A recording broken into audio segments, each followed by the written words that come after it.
ada di perbatasan ini, para pengusaha kemudian para UMKM ini bisa melakukan transaksi jual beli yang saling menguntungkan di daerah perbatasan ini.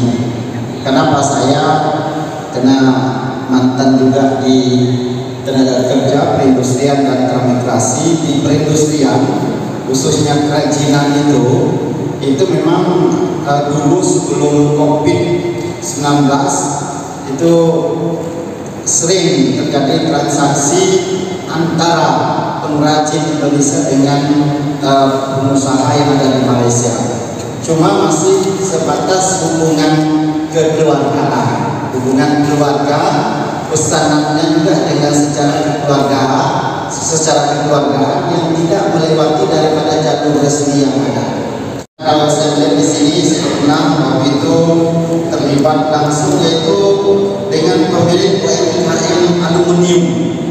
Aluminium ini kan yang segala serbu, apalagi itu yang untuk gelang, untuk yang di kaki itu ada suara-suara, kemudian ya macam-macam lah aksesoris adat yang memang diperlukan dibutuhkan dalam upacara adat. Kebutuhan hanya 10 juta, tapi nanti kalau pembelian tas itu juga cukup besar, berarti nanti mereka tidak bisa untung. Berikutnya saya juga waktu itu memang di ini Unila ini UMKM Bungai Ngeramba ini kemarin adalah UMKM atau pengrajin yang menenun kain sidan. Dan waktu kegiatan di Jakarta waktu itu kita mendapat terbaik, best of the best, karena saya waktu itu masih di Dekra Nasda, maka waktu inangkap di Jakarta itu mendapat best of the best untuk Indonesia, maka waktu itu dikirim ke UNESCO untuk diperlombakan di sana. Tapi untuk itu belum mendapat yang positif, mendapatkan yang datang bisa. Nah, ini juga memerlukan bantuan dan kerjasama juga. Kemudian masalah ikan, ini perikanan ini, sehingga mungkin ini yang perlu harus dilakukan karena perikanan banyak juga bisa masuk dari Indonesia ke Malaysia, ikan arwana, kemudian ikan semak, ikan konsumsi. Karena saya pernah ketemu waktu mantan sekdes di Sulawesi Selatan, ada salah satunya, dia bisnis ikan semak ke Malaysia, bisnis ikan semak. Waktu sebelum COVID memang sangat menggiurkan keuntungannya itu. Maka itu memang perlu harus kemana mereka nanti bisa mudah dan tidak terlalu mahal dalam hal pengurusan daripada keluar masuk barang tersebut. Dan diharap itu kan didatangkan pengusaha dari Malaysia ke Aruk juga waktu itu, dan di situ memang mereka bisa menyambut juga bagaimana supaya bisa sesuai dengan spesifikasi yang dilakukan oleh mereka di sana dan bisa dilakukan oleh pengusaha dari Indonesia. Menyerahkan kami untuk membuka kegiatan ini, mudah-mudahan tidak mengurangi daripada bagaimana hikmahnya kegiatan ini dan kemanfaatnya kegiatan ini untuk kita lakukan. Membelanjakan uangnya keluar daripada orang yang luar membelanjakan uangnya ke sini. Nah, dari itu saja kita sudah bisa melihat begitu yang sejahtera ini malah masyarakat yang sebelah. Nah, di tempat kita ini belum terlihat dampaknya. Artinya perekonomian kita masih belum bisa berkembang. Nah, kenapa demikian? Ini sebenarnya menjadi PR bagi kita semua.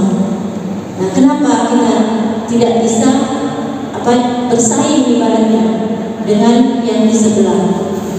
Nah, sebenarnya itulah tadi tugas kita sebagai pemerintah, mengadakan masyarakat juga bagaimana kita menggunakan roda perekonomian di kawasan perbatasan ini. Dari Pak Jaya juga yang tadi sudah mempunyai izin pusat logistik peringkat, yang artinya Pak Dayat bisa memasukkan barang-barang impor dari luar dan mungkin nanti harganya itu akan sama dengan yang di luar. Jadi kita tidak repot-repot lagi pergi keluar untuk mencari barang luar itu sudah ada di Badau. Nah, nanti mungkin akhir ini juga mungkin bisa Pak Dayat kita melihat lokasinya ya. Kalau selesai dapat ini mungkin kita bisa lihat lokasi berikat itu yang punya Pak Dayat ini. Mungkin saya tidak berpanjang lebar, tapi yang intinya maksud dari pertemuan kita ini adalah terkait peningkatan perekonomian di kawasan perbatasan, terkait bagaimana kita mendorong ekspor hasil bumi maupun hasil lainnya dari kita untuk kita jual keluar. Jadi tidak hanya kita membeli dari luar, tapi kita berkeinginan dan juga bagaimana menciptakan situasi dan kondisi perekonomian di daerah perbatasan ini biar punya daya saing sehingga masyarakat di perbatasan juga tertarik untuk membelanjakan uangnya di sini. Kami akan menjelaskan prosedur atau tata laksana kepabeanan di bidang ekspor.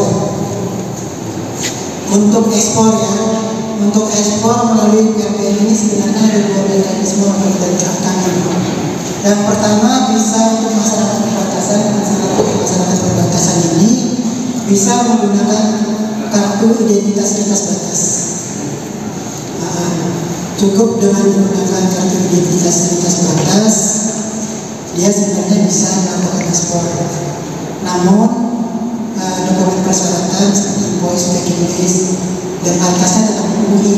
Atas itu artinya adalah ketentuan dari instansi terkait barang itu terkena ketentuan harus memenuhi persyaratan lebih lanjut. Itu yang pertama. Untuk mendapatkan KLB sebenarnya cukup mudah. Kita itu sebenarnya secara online itu cukup menyampaikan permohonan, diambil dengan pas merah atau pas lintas batas sama KTP.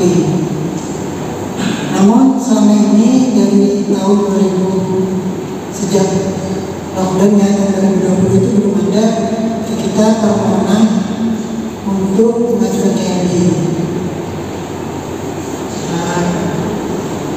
Jadi sampai saat ini belum ada permohonan untuk mengajukan KLB.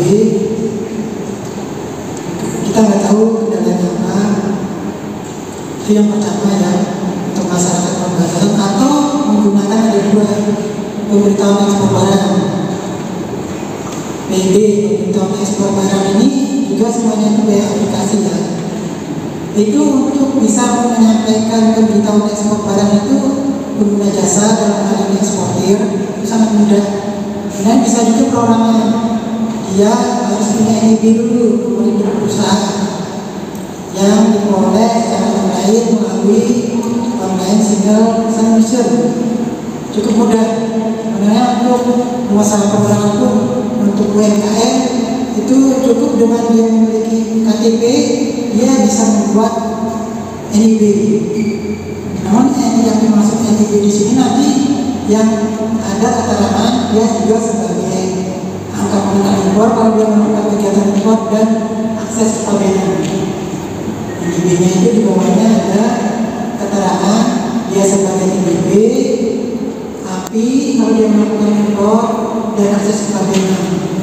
Setelah mendapatkan NIB, pengguna jasa itu menyampaikan permohonan ke kita. Kalau NIB itu didapatkan melalui OSSR yang lain, terus kalau dapat itu mengajukan permohonan ke kita untuk mendapatkan modul BB. Karena apa modul BB ini? Karena BB ini kan diberitahukan secara online. Secara online melalui jasa ekspor.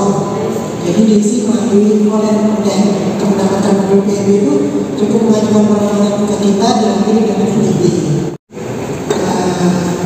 Kepengurusan perusahaan nanti kita terbitkan modul BB.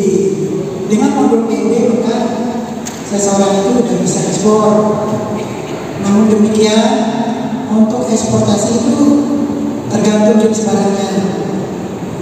Ada jenis barang yang hanya cukup melampirkan dia invoice packing list, dia bisa ekspor. Ada juga jenis barang yang selain invoice packing list dia harus menampilkan perizinan dari instansi terkait. Contohnya namanya produk perikanan, dia harus menyampaikan hasil atau surat persetujuan ekspor, mungkin untuk atasnya lebih detail bisa dijelaskan oleh Mas Haji nanti. Tapi untuk produk-produk pertanian itu hampir sebagian besar nggak ada atasnya kalau saya lihat di NSW. Jadi ada 5 jenis barang, hanya 5 jenis barang yang dipungut pungutan ekspor. Salah satunya adalah di daerah kita ini CPO. Ada sebenarnya kayu, kakao, mineral, hasil mineral yang belum diolah pemurniannya, terus kayu, kakao, kulit, dan CPO dan produk jumlahnya. Hanya itu yang dikenakan biaya. Selebihnya tidak dikenakan biaya luar, tidak dipungut pungutan ekspor. Ekspor komoditas perikanan. Untuk karantina, baik karantina ikan maupun karantina pertanian, itu merupakan masih dalam satu undang-undang, di mana dalam kegiatan pengeluaran dan pemasukan media pembawa itu setiap pengguna jasa atau setiap orang akan mengeluarkan produknya wajib untuk melalui tempat pengeluaran yang telah ditetapkan, dalam hal ini yaitu PBN Nama Bandung. Kemudian melaporkan dan menyerahkan kepada petugas karantina.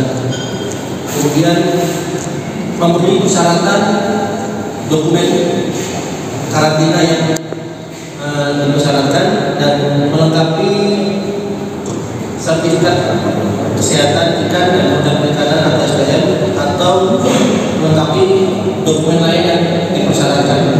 Atau badan usaha harus mempunyai yang pertama yaitu lokasi tempat dia berusaha ikan tadi, entah ikan untuk ikan konsumsi atau ikan budidaya atau kolam. Kalau ikan konsumsi tadi, berarti dia harus mempunyai lokasi tempat dia untuk mengolah ikan tadi. Tadi disebutkan ikan semak sebelah, berarti dia harus mempunyai lokasi atau tempat yang untuk mengolah ikan semak tadi yang didapat dari nelayan, kemudian sampai dia memasarkan ikan dari keluar. Kemudian dia harus punya surat izin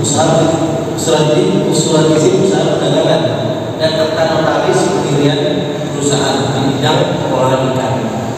Kemudian selain itu perusahaan tadi juga harus mempunyai izin usaha perikanan. Apa tujuan dari pusat logistik berikan? Tadi sebagian besarnya sudah disampaikan oleh Pak Gubernur. Saya mengatakan bahwa tujuan utama dari pusat logistik berikan adalah untuk memberikan kesejahteraan untuk masyarakat di wilayah perbatasan, khususnya di mana karena jangkauan untuk pusat logistik berikan ini sebenarnya masih di radius 5 kecamatan ya, dengan sasaran 23.000 pemilik KRB, dan ini masih dalam usulan Bu mungkin untuk Ibu Utara dan Selatan itu masih sedang kita sedang usulkan supaya memiliki hak juga untuk berada di pusat logistik berikan. Itu yang disampaikan Bu Sofi tadi untuk pusat logistik berikan ini, kita memiliki hak untuk mendatangkan barang tanpa cukai. Jadi itu tujuan pemerintah supaya kesenjangan harga barang di antara di kota sama di daerah terpencil itu bisa terputus, bisa diiring.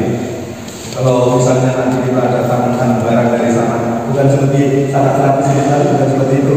Cuma dalam lintas itu tidak dipungut biaya. Artinya kita bisa menjual juga murah. Salah satu titik tujuan adalah setidak-tidaknya kita bisa menjual barang sama dengan $2, sama dengan persis dengan harga di Batu. Jadi masyarakat kita tidak perlu bersusah payah harus ke Batu atau di barang yang memang notabene lebih murah daripada barang yang ada di Batu sekarang, di batasan sekarang. Jadi demikian. Dan tadi menyinggung tentang ekspor Bu. Sebenarnya perusahaan kita bisa memfasilitasi dan memiliki hak memfasilitasi seluruh pemegang KIRB.